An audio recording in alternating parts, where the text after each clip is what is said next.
Bismillahirrahmanirrahim. Le Coran a été révélé au cours d'une période de 23 ans et les savants ont divisé cette révélation ou ont divisé le Coran en deux parties selon son ordre de révélation. Il y a ce qu'on appelle Al-Qur'an al-Makki, donc le Coran mécois, le Coran de la Mecque, et c'est celui qui est descendu avant l'hégire du prophète vers Médine, c'est-à-dire avant l'émigration du prophète vers Médine, qui s'appelait à l'époque Yathrib. Donc avant ce qu'on appelle Al-Hijra en arabe, l'hégire. Donc ça c'est le Al-Qur'an al-Makki. Al-Qur'an al-Madani, c'est ce qui a été révélé après l'hégire, après l'émigration du messager d'Allah, sallallahu alayhi wa sallam, à Médine. Donc par exemple la parole d'Allah, Al-yawma akmaltu lakum dinakum wa atmamtu alaykum ni'mati wa raditu lakumul islam dina. Ce verset, donc aujourd'hui, j'ai complété pour vous votre religion et j'ai parfait pour vous mes bienfaits et j'ai agréé l'islam pour vous en tant que religion. Ce verset a été révélé à la Mecque, mais après l'hégire, donc après l'émigration du prophète sallallahu alayhi wa sallam. Il a été révélé lors du pèlerinage d'adieu sur le mont Arafat, le jour de Arafat. Donc malgré que ce verset ait été révélé à la Mecque, il est parmi le Coran de Médine, parmi Al-Qur'an al-Madani, parce qu'il a été révélé après l'émigration. Donc il faut bien comprendre, quand on dit le Coran mécois, celui qui est descendu et qui a été révélé avant l'hégire, et le Coran médinois, c'est celui qui a été révélé après l'hégire. Peu importe s'il a été révélé à la Mecque ou autre part. L'important, c'est que c'est par rapport à sa date de révélation. Il a été révélé après l'hégire. Le Coran mécois se caractérise par plusieurs choses.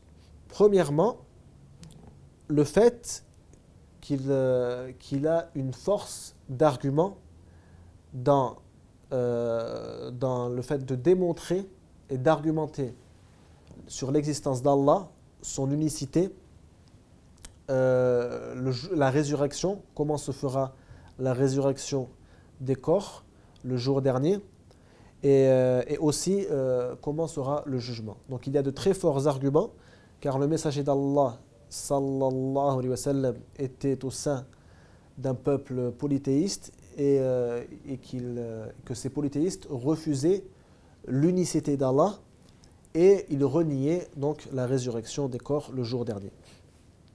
Et ils reniaient aussi le jugement.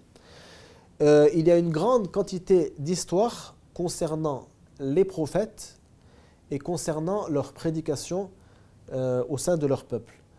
À l'exception de l'histoire de Isa, la plupart des versets concernant Isa sont descendus dans la période médinoise, donc ils font partie de ce qu'on appelle Al-Qur'an al-Madani, le Coran médinois.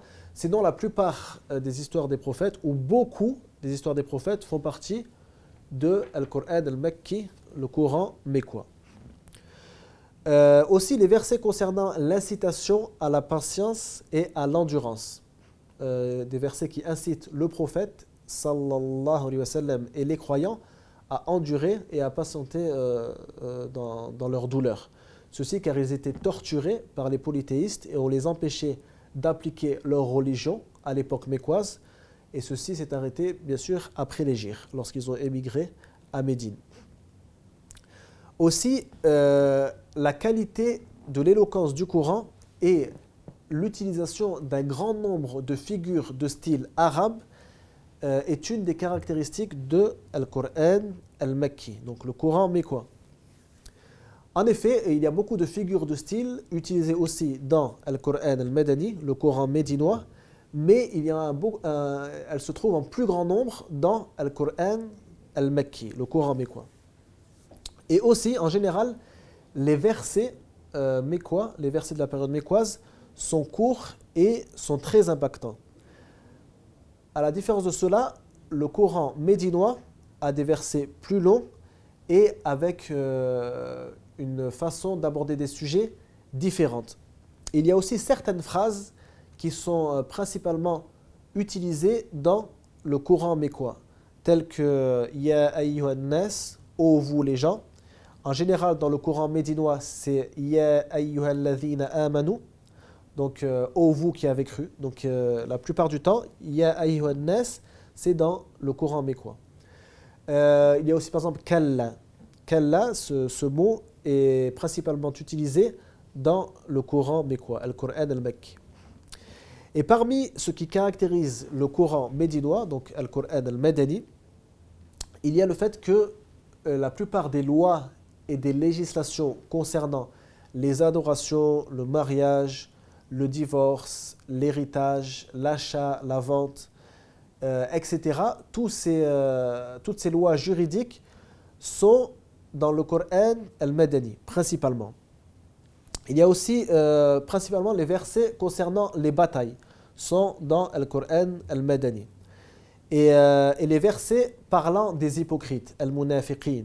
À l'époque mécoise, il n'y avait pas d'hypocrites, parce qu'il n'y avait aucun bénéfice à faire croire qu'on est musulman, parce que les musulmans étaient torturés.